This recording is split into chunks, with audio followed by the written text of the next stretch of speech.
A very good morning to my dear students and welcome to our social science class.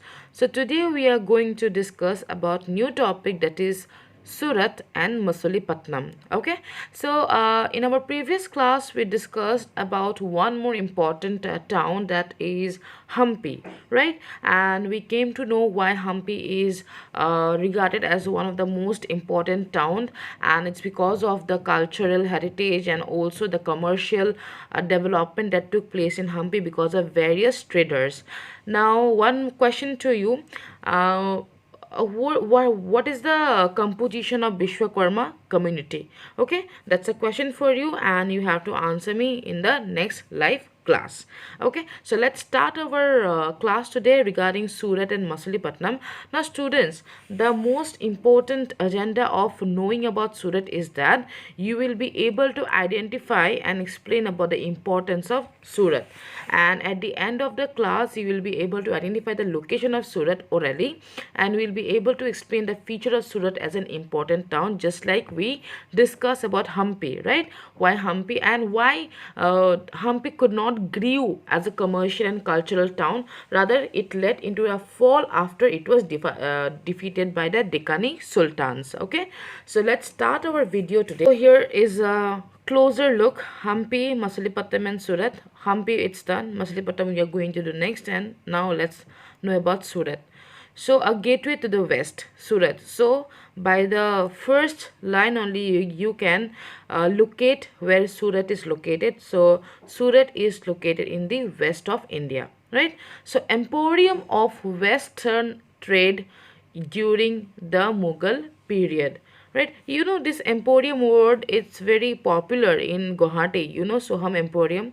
So when we say emporium, it means that it's a hub of business, it's a hub of elite classes, and also it's a trade center where you will get everything. So emporium of western trade during the Mughal period. So Surat was an emporium of western trade during the Mughal period.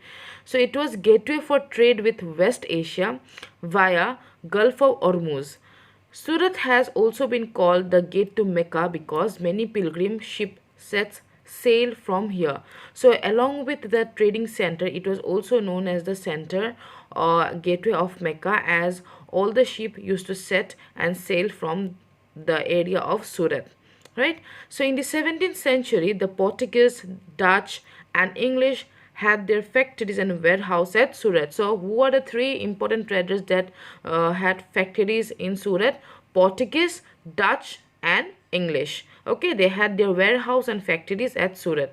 So according to the English chronicler Ovington, who wrote an account of the port in 1689, on average 100 ships of different countries could be found anchored at the port at any given time. So we can make it out that Surat not only was a place of trade and also gateway of Mecca, but also it has a port where more than 100 of ships can be found, and it was anchored at the port at any given time. So there were also several retail and wholesale shops selling cotton textiles. Okay, so the textiles of Surat were famous for their gold lace bordery zari. Okay, you know, zari work is there in dupattas and sari. We often say zari work, which is of golden gold laces, right? We often use to make salwars or ghagra on everything like that. So the textiles of Surat were famous for their gold lace borders zari, and had a market in West Asia, Africa and Europe. So where did Surat had their market? West Asia, Africa and Europe. Okay, so the gateway to the west, that is Surat, had numerous rest houses. The Kathiawar Seths, or the Mahajans, money changers, had huge banking houses at Surat. So Surat was not a small place; it was a great hub of trade, right? Like the money changers also had their banking houses at Surat. It is noteworthy that the Surat Handis were honored in far-off market of Cairo in Egypt, Basras in Iraq, and Antwerp in Belgium. So it is noteworthy that the Surat Handis were honored. Handis, just like we have got Gamcha for Assam, there were in Surat Handis were honored in the far off markets of Cairo in Egypt, Basra in Iraq, and Antwerp in Belgium. However, Surat began to decline towards the end of the 17th century. In the last class, we also studied that Hampi, being a culturally rich and also commercially developed town, but it fell into after the defeat by the Deccanese sultans. Okay, but same goes with Surat. Surat began to decline towards the end of 17th century. The loss of markets and productivity because of the decline of the Mughal Empire, control of the sea routes by the Portuguese, and competition from the Bombay, that is present day Mumbai, where the English East India Company shifted its headquarters in 1668. So, because of the competition, because of the decline of the Mughal Empire, Surat lost its ethnicity, its authenticity of the trading center. Okay, so next we have Masulipatnam. So fishing in troubled waters is known as Masulipatnam. So the town of Masulipatnam or Machilipatnam, it is also known as Machilipatnam, lay on the delta of the Krishna river. So where Machilipatnam is located, it is located in the delta of the Krishna river. Both the Dutch and English East India companies attempted to control Masulipatnam. The fort at Masulipatnam was built by the Dutch. So, who all control or has got control over Masulipatnam? Dutch and English East India companies. And the fort of Dutch was the fort at the Masulipatnam was built by the Dutch. The Qutub Shahi rulers of Golconda imposed royal monopolies on the sale of textiles, spices, and other items to prevent the trade passing completely into the hands of the various East India companies. Now, what happened? Even the East India Company was rising, but the local people or the local ruler of Masulipatnam, they actually imposed royal monopolies, like the taxes were being levied on the textiles, spices, and other items to prevent the trade passing completely into the hands of the various East India companies. So to save their own local ethnicity and their trading,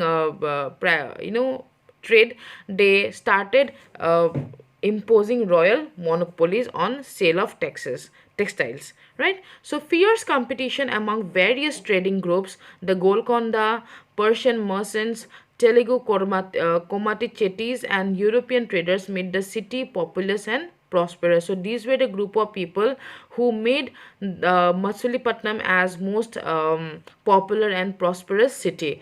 That is Golconda nobles, Persian merchants, Telugu Komati Chettis, and European traders. Right? As the Mughal began to extend their power to Golconda, their representative, the governor Mir Jumla, who was also a merchant, began to play off the Dutch and the English against each other.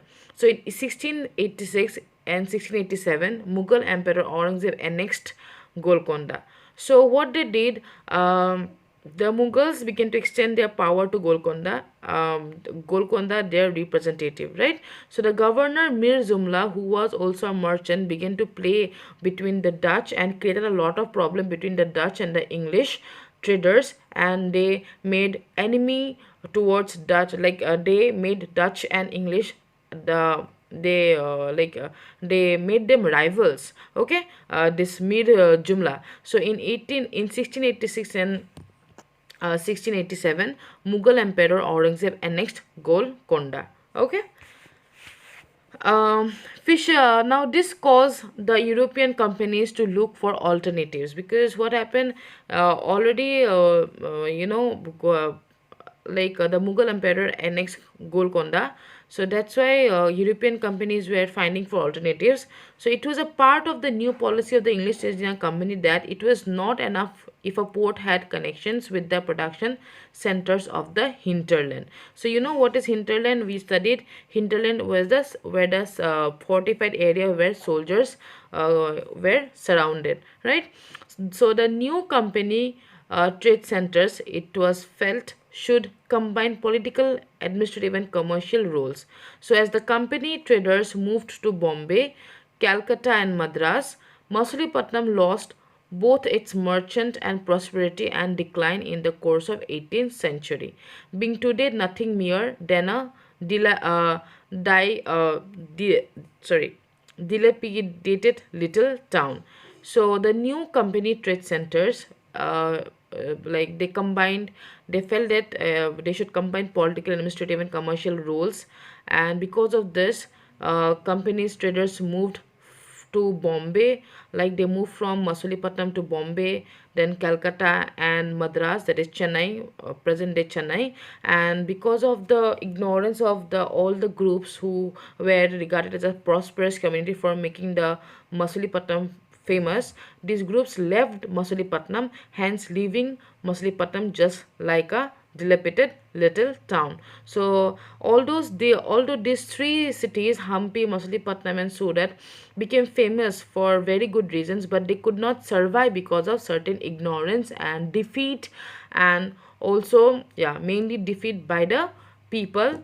And also, when people moved away and leave their own places and moved away to the foreign areas or the different areas, so these led to the decline of these three cities, that is Hampi, Masulipatam, and Surat. And that's why knowing about this city was important in our class, in our course, because these areas were very famous trading centers and also religious hubs and cultural heritage. Right, so students, thank you for today's class. In our next class we shall do a repetition of entire chapter. Oh, sorry, the chapter is not completed yet, sorry. So we will continue with the next topic in our next class. So thank you, have a nice day, and God bless you. Okay, bye bye.